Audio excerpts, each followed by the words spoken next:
नमस्कार, आपका बहुत बहुत स्वागत है। हमारी कुंडली में राजयोगों का बहुत महत्व है। कोई भी व्यक्ति अपनी कुंडली में देखकर ये पता करने की कोशिश करता है कि मेरी कुंडली में राजयोग है या नहीं। अक्सर हम लोगों के पास भी लोगों का यही प्रश्न उठता है कि हमारे कुंडली में राजयोग है या नहीं, या हमारी कुंडली में राजयोग है लेकिन हमें तो कोई फल नहीं मिल रहा राजयोग का। तो कब राजयोग होते हुए भी आपको फल नहीं मिलता है, इस वीडियो में आपको यही बताने की कोशिश करूंगा। मुख्यतः आपने देखा होगा कि जनरली केंद्र और त्रिकोण के सामियों के संबंध से राजयोग का निर्माण होता है।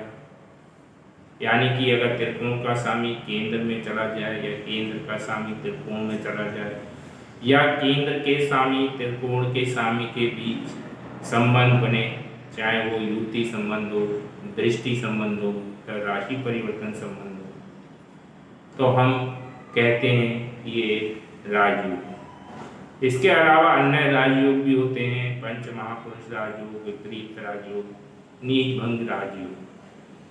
लेकिन जो मेन राजयोग होता है वो केंद्र त्रिकोण के संबंध से ही बनता है, जिसका कई कुंडलियों में होते हुए भी फल नहीं मिल रहा होता है। तो सर्वप्रथम तो मैं आपको बता दूं कि राजयोग होने का मतलब यह नहीं है कि आप राजा हो जाएंगे, क्योंकि अब तो राजा प्रथा खत्म ही हो गई। लेकिन राजयोग का मतलब इतना अवश्य है कि आपका जीवन एक सुखी और संपन्न व्यक्ति के रूप में गुजरेगा।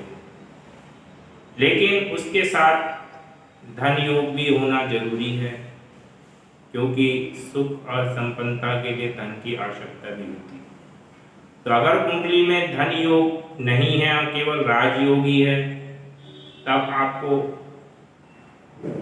सुख और शांति मिलेगी, लेकिन धन ना होने के कारण वो सुख शांति आपको ज़्यादा अच्छी लगेगी नहीं। तो एक मेन पहला कारण तो यही हुआ कि धन योग ना होना या धन योग की कमी होना। दूसरा कारण है जो ग्रह आपके राजयोग बना रहे हैं, उनकी दशाएं आपके जीवन में आ ही नहीं रही हैं या काफ़ी पहले आ चुकी हैं बचपन में ही, तो आपको उसका एहसास ही नहीं हुआ है, क्योंकि उस राजयोग को आप जो प्राप्त कर रहे हैं वो आप अपने पेरेंट्स के द्वारा प्राप्त कर रहे हैं। आपको स्वयं उसका अनुभव नहीं हुआ है, भले ही आपको मिला होगा, लेकिन बचपन में होने के कारण आपको उसका एहसास नहीं हुआ। दूसरा, जीवन के बिल्कुल अंतिम पड़ाव में आ रही हैं, जब आप चल नहीं पा रहे हैं, बोल नहीं पा रहे हैं, बीमार हैं, बिस्तर में पड़े हैं, तो उस दौरान आपके पास धन आ भी जाएगा, सुख सुविधा आ भी जाएंगे, तो उसका उपयोग नहीं कर पाएंगे। और अब मैं सबसे महत्वपूर्ण कारण की बात करता हूं।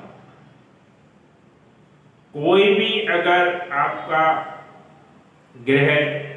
दो ग्रह केंद्र और त्रिकोण के किसी प्रकार से संबंध बना रहे हैं, जैसे युति, दृष्टि या राशि परिवर्तन से,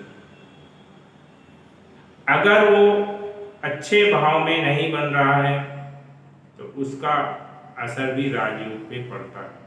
यानी कि अगर केंद्र और त्रिकोण में ही बन रहा है तब ये राजयोग बहुत अच्छे फल देता है। लगन अगर ये 6, 8, 12 भाव में बन रहा है तो उसका फल बहुत ही क्षीण हो जाता है।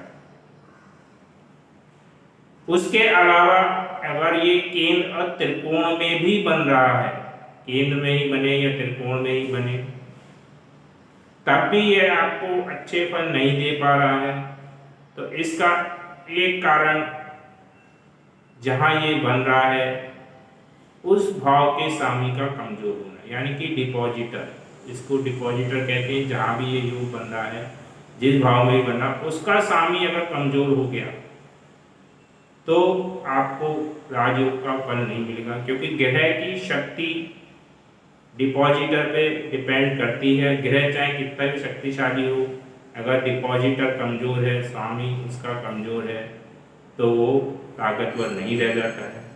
और ग्रह अगर कमजोर भी है लेकिन उसका स्वामी मजबूत है तो ग्रह को भी ताकत मिलती है। तीसरा कारण, चौथा कारण कह लो, तीसरा जो भी काउंटिंग में अगर योग गलती हुई, तो एक कारण ये भी है कि अगर मान लो ये योग शत्रु राशि में बन रहा है और डिपॉजिटर मजबूत भी है, तब भी ये नुकसान करेगा। अभी मैंने कहा था डिपॉजिटर मजबूत होगा तभी राजयोग, लेकिन अगर डिपॉजिटर मजबूत है लेकिन शत्रु राशि में है, तो शत्रु मजबूत हुआ है ना, डिपॉजिटर शत्रु है, तो राजयोग में और उल्टा कमी कर देगा। यानी कि राजयोग होना ही आपकी कुंडली में महत्वपूर्ण नहीं है, बल्कि उसको राजयोग को पूर्ण नियम जो मैंने बताए, या तो डिपॉजिटर मजबूत हो और उन जो ग्रह बैठे हैं उनका मित्र हो,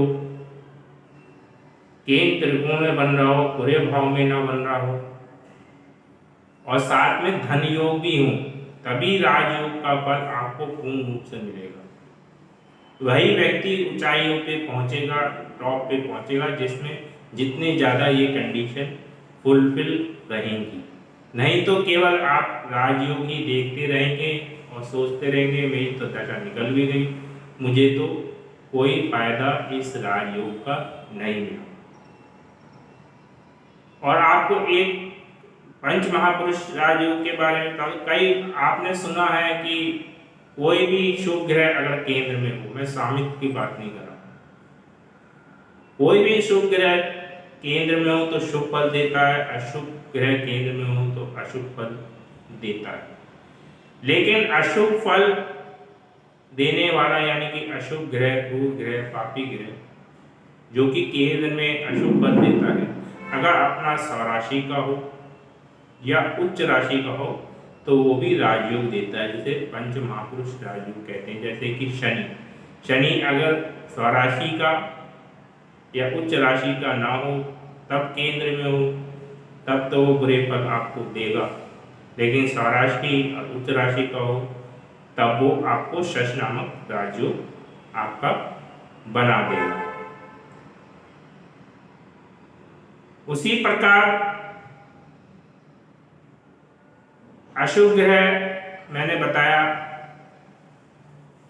कि अशुभ होते हुए भी शुभ ग्रह की तरह फल देता है, यानी राजयोग की तरह फल देता है। नीच भंग में भी यही थ्योरी लगती है। नीच भंग ज्यादातर किसी भी ग्रह का डिपॉजिटर के आधार पर ही निर्धारित होता है। आपने नीच भंग राजयोग सुना होगा, यानी कि किसी ग्रह की नीचता कब भंग होती है, ज्यादातर आपने देखा होगा उसके स्वामी की बात होती है। यानी कोई ग्रह अगर नीच का है, उसका स्वामी ग्रह अगर उच्च का हो जाए, जिसमें वो ग्रह बैठा है, तो नीचता भंग मानी जाती है। उसका स्वामी केंद्र से या चंद्रमा से उच्च का हो जाए, तब उसकी नीचता भंग मानी जाती है। उसका स्वामी अपने भाव को देख ले तब नीचता मानी जाती है। यानी कि डिपॉजिटर का बहुत महत्व है। वहाँ पे भी जब डिपॉजिटर में बढ़िया हुआ तभी उसका नीच भंग हुआ और वो ने फल देने आपको शुरू किए।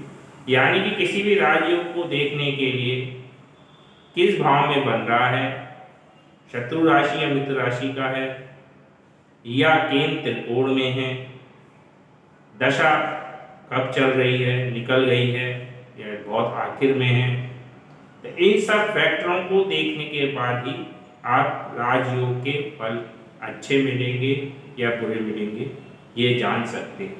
तो इस वीडियो में इतना ही। धन्यवाद।